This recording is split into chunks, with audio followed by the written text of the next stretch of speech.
En esta edición especial de Spoiler Anita, quiero contarles, para inaugurar un poco la sección de críticas o de reviews de algunos contenidos que vaya viendo,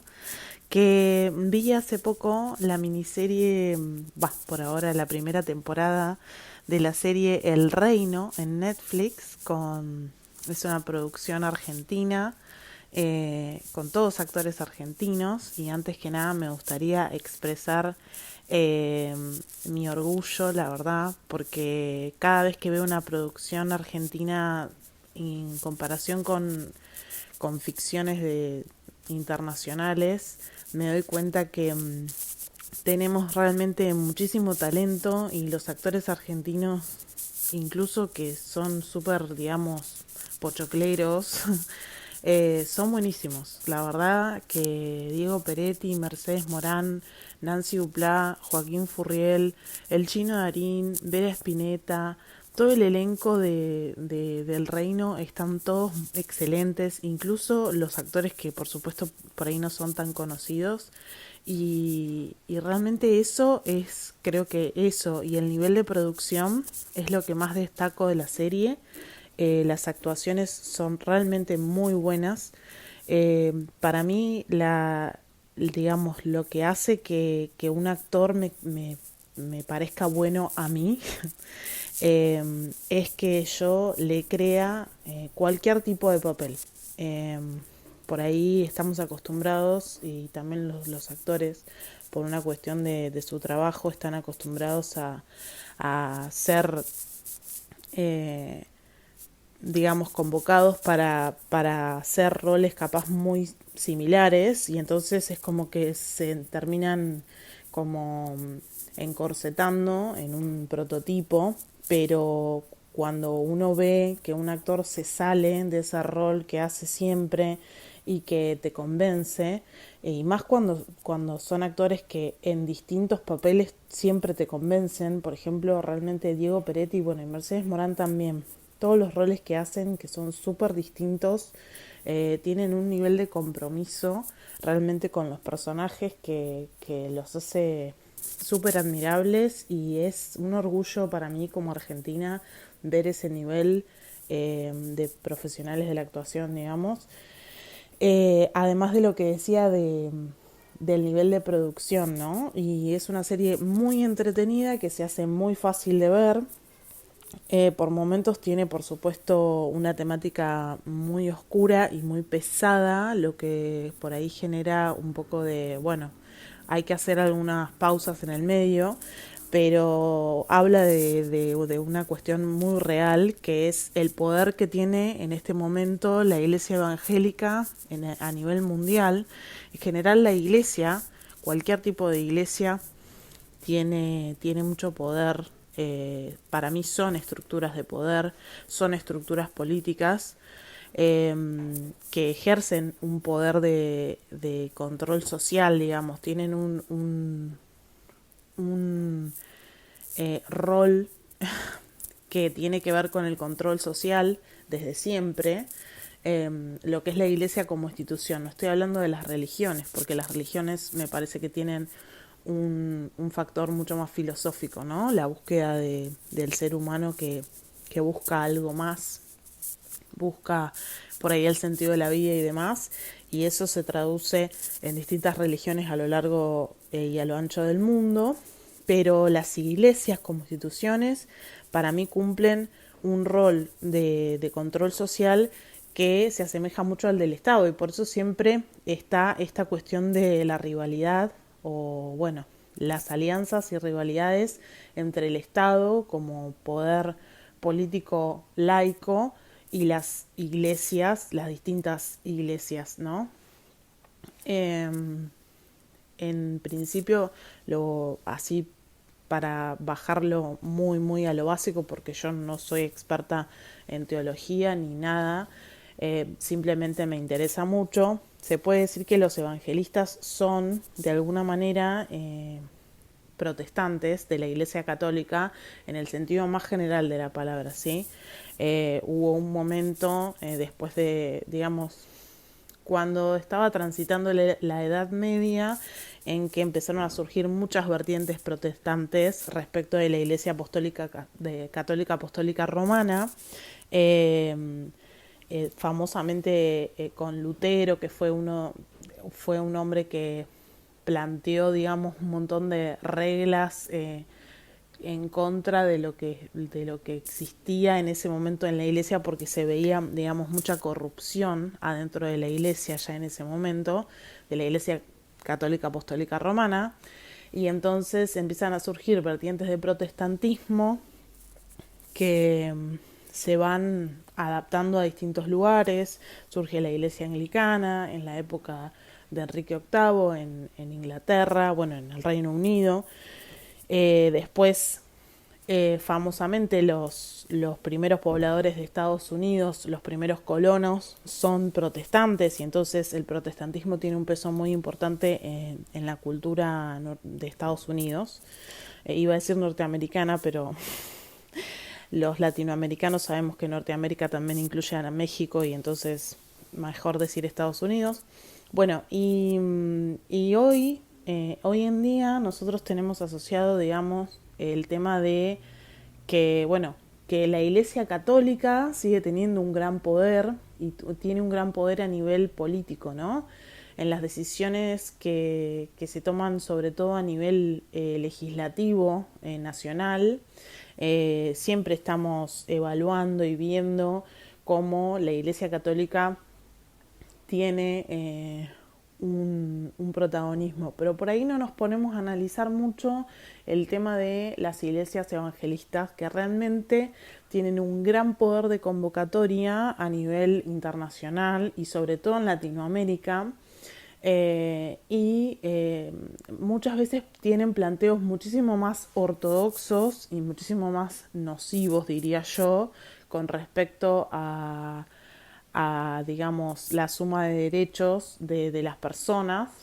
Y creo que esta serie, El Reino, se mete en ese mundo de la mano de Claudia Piñeiro, que es una escritora también renombradísima y excelente de nuestro país, que suele meterse en los mundos en donde hay poder, ¿no? Ella famosamente escribió Las viudas de los jueves y se metió en lo que significaba, digamos, la vida dentro de los barrios cerrados. Eh, y recuerdo una participación especial que ella tuvo, en el documental respecto del caso de ay, no me sale, María Marta García Belsunce, porque bueno, ella tiene una perspectiva muy estudiada respecto de la vida en barrios cerrados, y ahora se mete en este mundo que también es como un mundo cerrado, por lo menos a la vista de cualquiera que no está dentro de esa iglesia, y que tiene un montón de cuestiones bueno, que se van explorando en la ficción, y que me parece muy interesante porque se mezcla, digamos, la participación del Poder Judicial, básicamente del fuero penal, de la mano de Nancy Duplá, que hace de fiscal y que tiene un recorrido muy, muy interesante en la serie. Eh, y esta cuestión bueno, del poder político, queriéndose aliar a este gran poder de convocatoria que tiene en este caso la Iglesia Evangelista como digamos, sumadora de votos en este caso. Se presenta una alianza política que quiere presentarse para las elecciones presidenciales entre, en principio, un candidato que es laico, digamos, pero que claramente tiene ideas muy conservadoras, y el líder de esta congregación evangelista, este pastor interpretado por Diego Peretti. Y bueno, eso trae, digamos, una convocatoria a meterse en el mundo de esta iglesia evangelista, que por supuesto seguramente debe despertar un montón de críticas por parte de los evangelistas, porque no los pinta en una luz muy positiva. Pero en mi caso, como me considero atea y soy muy crítica de las congregaciones religiosas, sobre todo las que tienen instituciones tan fuertes, y las que reciben tanto dinero, ¿no? Porque el concepto del diezmo, que es una cuestión de la iglesia como institución, eh, y de la colaboración, digamos, económica de las personas que forman parte de la congregación, hace que el poder que tiene la iglesia a nivel influencia, digamos, desde lo ideológico, también sea muy pesada desde lo económico, y cuando el poder ideológico y el económico se juntan, eso genera el mayor poder, y por algo es que se explora en esta serie la idea de que el Estado tiene interés en que eso se convierta en política partidaria, digamos, ¿no? Y en una posición dentro de las instituciones constitucionales que tiene nuestro país. Eh, bueno, es muy interesante, digamos, lo que plantea la serie. Yo creo que para todos los que tenemos una visión progresista de la vida y de los derechos humanos, sobre todo de los derechos de las mujeres, eh, realmente hace que prestemos atención a que, por lo menos desde mi punto de vista, pero creo que es algo que cualquier feminista puede identificar, es que cuando empezamos a poner sobre el tapete nuevamente y con mucha fuerza el tema del feminismo en la agenda política, los derechos de las mujeres, de las disidencias, eh, la cuestión de género y demás, que peyorativamente estos sectores de las iglesias y los sectores conservadores denominan ideología de género, y que esto quiero ahondarlo en un capítulo especial cuando hable de feminismo, pero bueno, cuando toman fuerza esa idea, ¿no?, de liberación y de querer luchar contra la opresión sistémica histórica que tuvimos en particular las mujeres y todas las disidencias de género, eh, también hay un resurgimiento de las ideas conservadoras y de ese poder conservador, y es como esta ficción para mí es muy buena en el sentido del llamado de atención, ¿no? De ojo, porque cuando nos movemos nosotros por izquierda, la derecha, en el sentido más amplio de la palabra, izquierda-derecha, son conceptos con los que, bueno, yo no comulgo mucho respecto de la política actual, pero tiene que ver un poco con esto bueno, la izquierda asociada a el reconocimiento de derechos y la protección de las minorías, y la derecha asociada a todo lo contrario, a la opresión y al mantenimiento de determinadas estructuras justamente de opresión y de jerarquía opresiva, sobre todo en términos de esto, de los que somos minorías en la sociedad. Bueno, hay que tener ojo porque pueden pasar cosas realmente graves. Y me parece que esta serie plantea algo que al principio parece como absurdo, que es que un pastor se pueda convertir en presidente de la nación, pero que en realidad es, eh, es algo muy realista. Lamentablemente es realista, tiene que ver con un movimiento de péndulo permanente que tenemos a nivel, creo que internacional, ¿no? De cambiar últimamente entre gobiernos más progresistas y de repente irnos a gobiernos muy, muy conservadores. Eso se vio en Estados Unidos, se vio en Latinoamérica, en nuestro país, en Chile, en Bolivia. Bueno, en todos los países en donde tenemos existe democracia y multipartidaria, ¿no? Porque la democracia para mí implica la participación de múltiples sectores, si no, no es democracia, pero bueno, tema aparte. Sobre todo también teniendo en cuenta que ahora con el tema del abandono de las tropas de Estados Unidos en Afganistán y el surgimiento del poder de los talibanes, o bueno, los talibanes tienen poder hace mucho tiempo, ¿no? Pero esta cuestión de haber asumido el poder político, que también representa una opresión sobre las mujeres y las minorías, todas las minorías, porque bueno, tiene que ver con valores también que tienen que ver con las religiones, pero que no necesariamente están asociadas con las religiones, ¿no? A mí me gusta siempre separar este tema de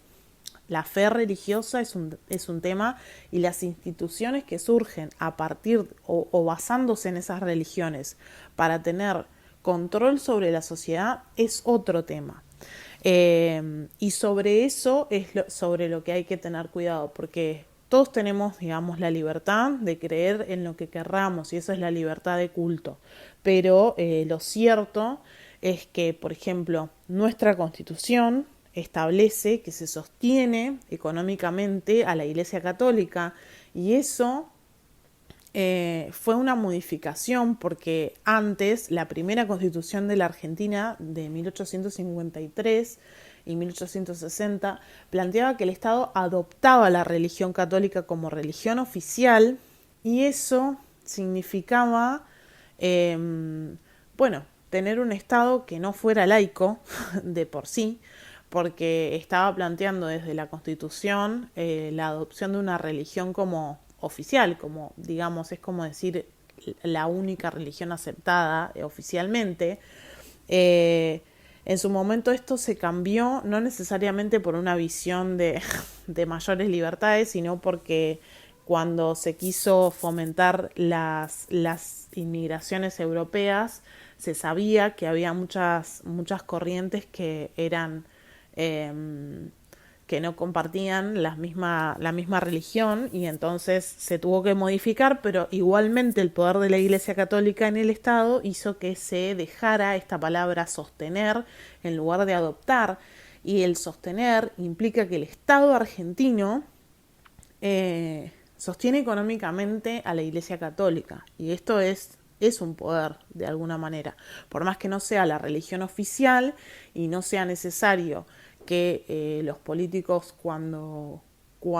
asumen sus determinados lugares, puestos, etcétera, se jure por la Iglesia, por la Biblia, digamos.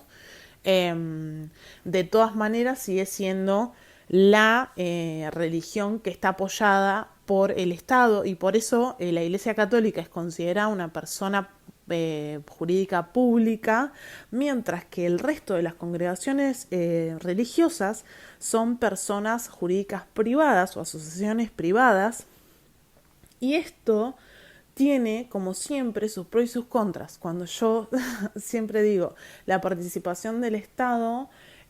o lo público puede tener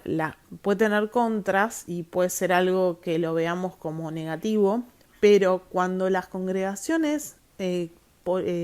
este sentido religiosas, que tienen un gran poder de convocatoria y de control social, insisto, son personas jurídicas privadas,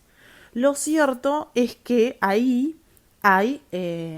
una falta total de monitoreo por parte del Estado, porque no, sí, digamos, no es que pueden hacer lo que quieran, tienen que mantenerse en el ámbito de la ley, pero